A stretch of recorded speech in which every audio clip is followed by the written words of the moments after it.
आज की कहानी दिल्ली शहर में रहने वाले अनूप की है। अनूप अपनी भागती हुई जिंदगी से छुट्टी लेकर अपनी छोटी सी फैमिली के साथ अपने गांव अपने माता पिता के पास जा रहा था। अनूप के बच्चे बहुत ही खुश थे। उन्हें गांव जो देखना था, दादी दादा से मिलना था।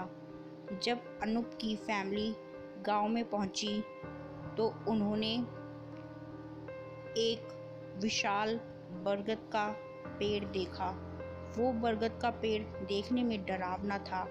अनूप ने अपने बच्चों को बताया कि ये बरगद का पेड़ अनूप के बचपन से है। इसी के साथ उसने बताया कि वो बरगद का पेड़ भूतिया है।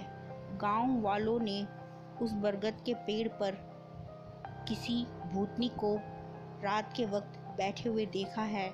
वहीं जब वो लोग दादा दादी के घर पहुंचे, बच्चों को देख दादा दादी खुशी से फूले नहीं समाये। इसी बीच गांव के अन्य लोग भी अनूप से मिलने आए। सभी एक दूसरे को देख बड़े ही खुश थे। वहीं शाम के वक्त अनूप का बेटा, जो कि लगभग 14-15 साल का होगा, वो गांव के कुछ बच्चों के साथ खेलने निकल गया। बच्चे खुले मैदान में खेल रहे थे कि अनूप का बेटा सोनू वहां से निकल उसी भूतिया बरगद के पेड़ के पास पहुंचा। बाकी बच्चे इस बात से अनजान थे कि सोनू कहाँ गया। वहीं सोनू जब बरगद के पेड़ के पास पहुंचा तो वो बरगद के पेड़ को ऐसे देख रहा था जैसे उसने कोई अद्भुत चीज़ देख ली हो। Sonu, wow, haunted tree. घर वापस जाकर अपने सभी फ्रेंड्स को इसके बारे में बताऊंगा। सोनू ने अपने साथ लाए अपने मोबाइल फ़ोन से, जो कि उसके पापा का फ़ोन था, पेड़ की फ़ोटो खींचने लगा। सोनू ने पहली फ़ोटो जैसे ही खींचकर देखी तो उसने पाया कि बरगद के पेड़ की फ़ोटो बहुत ही धुंधली आई थी। फ़ोटो को देख ये कहना मुश्किल था कि आखिर फ़ोटो किस चीज़ की है। ऐसा कर उसने 3 से 4 और फ़ोटो खींची, लेकिन बाकी फ़ोटो भी पहली वाली फ़ोटो जैसी ही थी, यानी धुंधली। कुछ ही देर में अंधेरा हो चुका था। सोनू ने जैसे ही जाने के लिए कदम उठाए तभी उसने पायलों की आवाज़ सुनी। सोनू ने चारों ओर देखा, लेकिन वहाँ कोई नहीं था। वो हैरान। तभी उसे ऐसा लगा जैसे पेड़ के पीछे कोई है। सोनू को कुछ अजीब सा लग रहा था, लेकिन फिर भी उसने पेड़ के पीछे जाकर देखा, लेकिन वहाँ कोई नहीं था।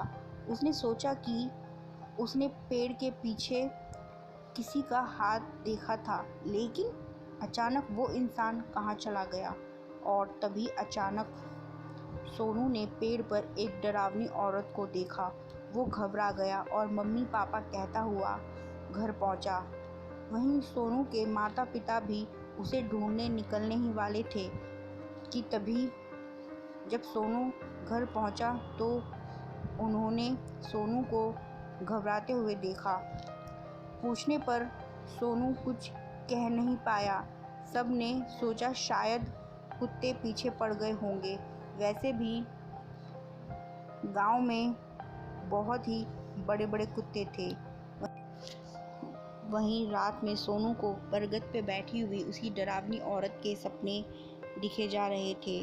और सुबह होते ही मैं खेलने जा रहा हूँ, ऐसा कहकर सोनू निकल गया। सुबह का निकला सोनू देर शाम तक लौटा। ये देख अनूप, बेटा, आप इतनी देर तक खेल रहे थे, दोपहर में भी घर नहीं आए। हम सबको आपकी फिक्र हो रही थी। सोनू, मैं अपने दोस्तों के साथ खेल रहा था, आप मेरी चिंता छोड़ दीजिए। सोनू बहुत समझदार बच्चा था, इसीलिए अनूप को उसकी ज़्यादा फिक्र नहीं थी। सोचा कि सोनू ने दोपहर में दुकान से कुछ खरीद कर खा लिया होगा। वहीं अगले दिन भी सोनू सुबह के वक्त खेलने चला गया और शाम को लौटा। इस तरह अनूप का परिवार को गांव में 4 दिन बीत चुके थे और सोनू रोज़ सुबह के वक्त खेलने निकल जाता और शाम को लौटता। वहीं एक दिन किसी गांव वाले ने सोनू को दोपहर में बरगद के पेड़ के पास खेलते देख लिया। वो अकेला था, लेकिन फिर भी ऐसे बर्ताव कर रहा था जैसे कि कोई उसके साथ खड़ा हो और वो उस शख्स से बातें कर रहा हो। सोनू का बर्ताव देख वो गांव वाला सोनू के दादा दादी के घर पहुंचा और बोला, गांव वाला, आपका बच्चा उस बरगद के पेड़ के पास खेल रहा था, वहीं बरगद का पेड़ जिस पर भूतनी रहती है। गांव वाले की बात सुन अनूप अपने बेटे को तुरंत जाकर घर ले आया और उसे डांटा। सोनू गुस्सा होकर अपने कमरे में चला गया। वहीं जब सब घर वाले रात को खाना खाकर सो रहे थे, सोनू उठकर घर के बाहर निकल गया। सोनू को देख उसके दादाजी उसके पीछे चल दिए।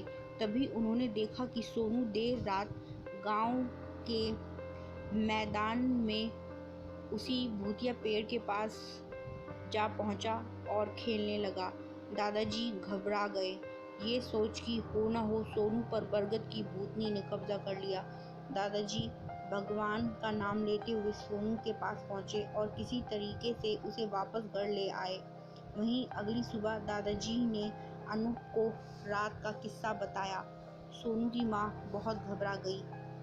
इस बात के चलते वो लोग वहां से जाने लगे, लेकिन तभी किसी ने उनके घर का दरवाज़ा खटखटाया। जब अनूप ने दरवाज़ा खोला तो उसने दरवाजे पर एक अघोरी को पाया। अघोरी, सामान बांधकर कहाँ जा रहे हो? अनूप, तुम कौन हो? अघोरी ने बताया कि वो अघोरी है और किसी गांव वाले ने सोनू की जानकारी उन्हें दी थी। अघोरी ने उन्हें कहा कि गांव से जाना इतना आसान नहीं होगा, क्योंकि बरगद की भूतनी उन्हें ऐसा करने नहीं देगी। सोनू की फैमिली ने अघोरी बाबा से मदद मांगी। तब अघोरी बाबा ने बरगद की भूतनी से बात करने का फैसला किया और वो सोनू को लेकर और अनूप को, और अघोरी बाबा ने बरगद की भूतनी से पूछा कि वो बच्चे का पीछा छोड़ने के लिए क्या लेगी।